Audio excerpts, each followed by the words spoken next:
Praise the Lord, dear brothers and sisters. This is Ivan Bruce from Pakistan. Today we're gonna learn something about obedience.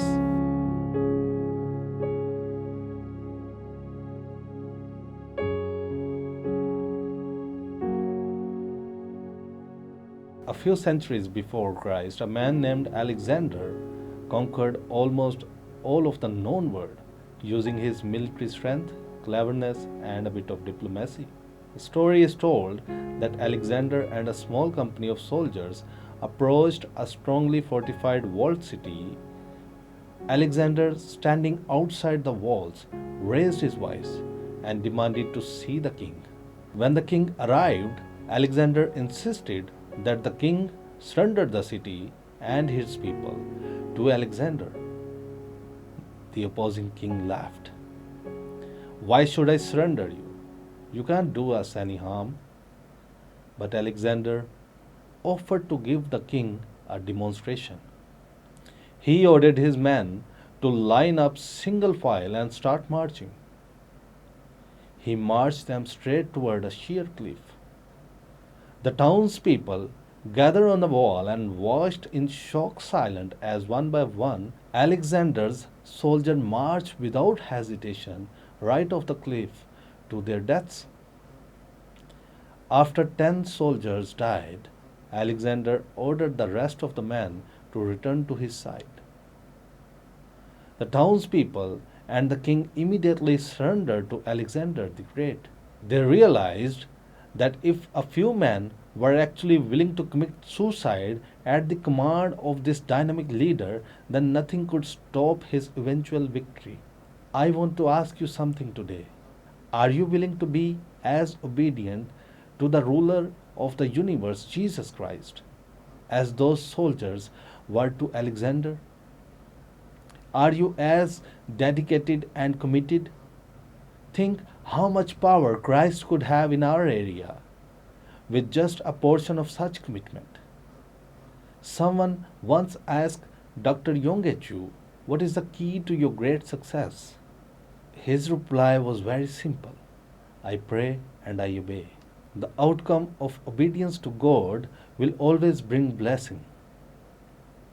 Psalms 84 verse 11 says, "For the Lord God is a sun and shield.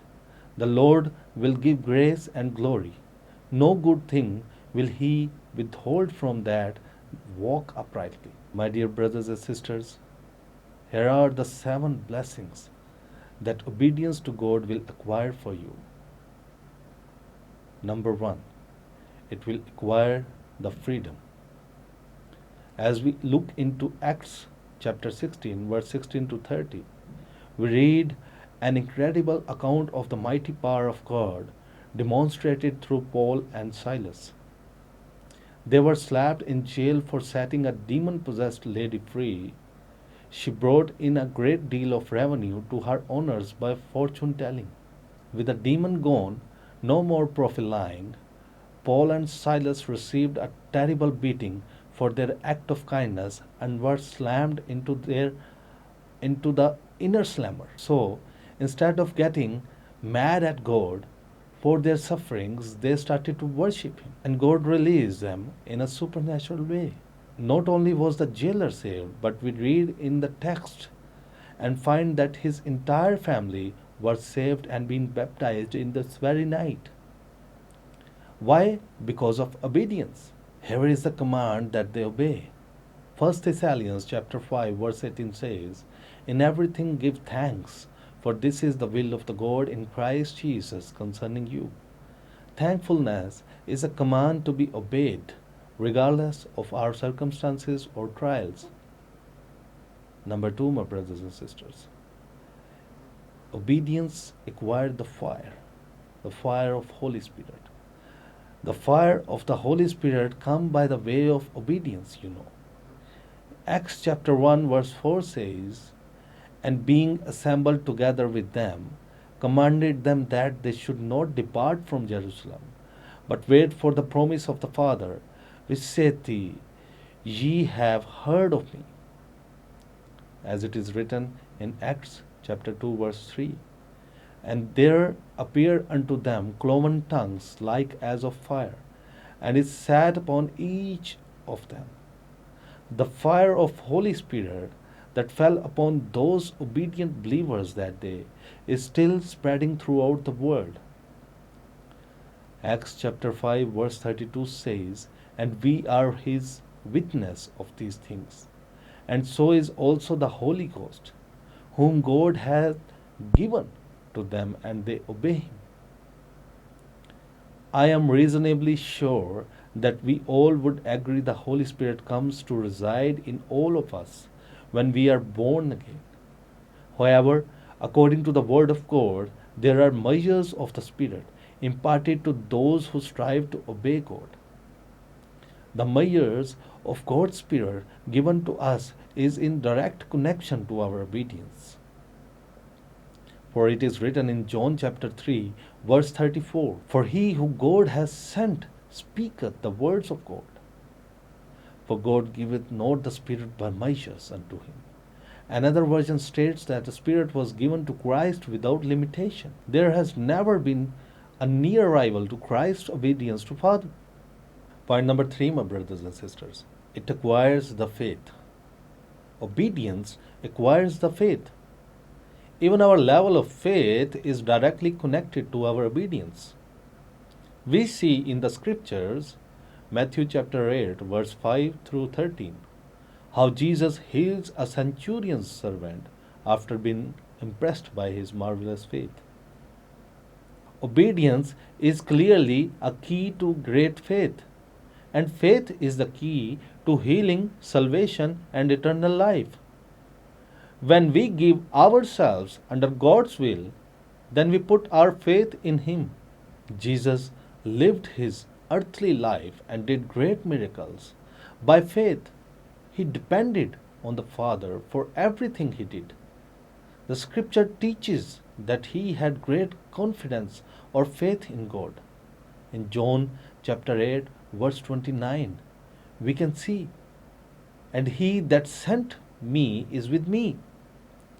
The Father hath not left me alone, for I do always those things that please him." If we will be a people of great faith, we must also be people of great obedience.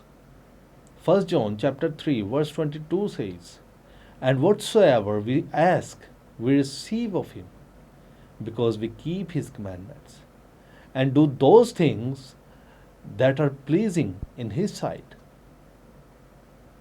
Point number 4, it acquires the fellowship. Obedience acquires the fellowship with God. In the account of the 3 Hebrew children, we have a wonderful illustration of the relationship between obedience and fellowship with the Lord. The command that they so daringly obeyed was the first commandment, "Thou shalt have no other gods before me," as it is written in Exodus chapter 20 verse 3. The king's command was to worship an image made by the hands of men. The cue was when they heard the music, their answer was, "No way, not no, not ever, not even if we have to be baked until we are well done. It will not happen." The king got massively ticked at these boys and cranked the furnace up 7 times. And it was so hot it killed the help. See what this young man said to king in verse 17. "If it be so, our God whom we serve is able to deliver us from the burning fiery furnace, and he will deliver us out of thine hands." Then the king got mad on them and threw them in the furnace. But God saved them according to their faith and desire that day. And see in verse number 25, it is written, "He answered and said," who is he? King Nebuchadnezzar. Now he is testifying the victory in Christ. "Lo, I see 4 men loose walking in the midst of the fire, and they have no hurt, and the form of the 4th is like the Son of God." The complicated outcome was that they had to be asked to come out of the fire. Because they refused to disobey that day, They enjoyed a level of fellowship with Christ that few have ever known throughout the history. When we will not compromise the commands of God, we will know Him in ways that will alter the direction of our society or the world. Hence, in 30th verse, we see that the king promoted Shadrach, Meshach, and Abednego in the province of Babylon. Point number 5, my brothers and sisters, it acquires the finest, the best of the world. As it is written in Isaiah chapter 1:19, if ye be willing and obedient, ye shall eat the good of the land. Good means best of the land, the finest. Very simply stated, obedience is the key to quality life. Jesus said that I am come that they may have life and that they might have it more abundant. Abundant life is life to the fullest. It is certain that the finest life is not trouble free. We have far too many biblical examples to the contrary. This life in Christ, even on the worst day, is far better than the life the world can offer on its best day. An obedient life assures us that all things will work together for our benefit. We must bring in the next word, which says, it is for those that are being conformed to the image of His Son. In Romans chapter 8. Point number 6, my brothers and sisters, it acquires the future. Prophetic word, revelations. Another awesome benefit is given through obedience, glimpses into our future. Through obedience, we receive visions and understanding of our calling and direction for our life. There is no mistake about it. Obedience opens our eyes to the future, at least to a degree, to some extent, maybe a blur. In 1 Corinthians chapter 2, we discover that those who strive to walk in the Spirit are given special revelation of things to come by the Spirit. In verse 10, these treasures are not given to the carnal or fleshly or disobedient, but unto spiritual or obedient individuals. Paul, who was a tremendous example of human obedience, stated that he and the apostles had the mind of Christ. Point number 7. Obedience acquired the finale. Finally, the finale, eternity with the Lord, entirely depends on obedience, the Word of God, and Jesus says. We can get to heaven without being healed, but we cannot get to heaven without being holy. Not even the gifts of the Spirit are a replacement of the fruit of the Spirit. Matthew chapter 7. Not everyone that saith unto Lord shall enter into the kingdom of heaven, but he that doeth the will of my Father which is in heaven. Many will say to me in that day, Lord, Lord, have we not prophesied in thy name, and in thy name have cast out devils, and in thy name done many wonderful works? My dear brothers and sisters, we have to build our relationship with Jesus. We have to build up our relationship with God. This is the only key to enjoy the eternity with Lord Jesus Christ. Food for thought. In 2 Thessalonians chapter 1, verse 8, it's written, in flaming fire taking vengeance on them that know not God, and that obey not the gospel of our Lord Jesus Christ. It's also written in 1 Peter chapter 4, verse 17, for the time is come that judgment must begin at the house of God. And if it first begin at us, what shall the end be of them that obey not the gospel of God? Clearly, the cost of obedience is nothing to be compared with the cost of disobedience. May God light a fire of passion in us to obey His every command. Brothers and sisters, remember, your obedience to God today determines what you will be for God tomorrow.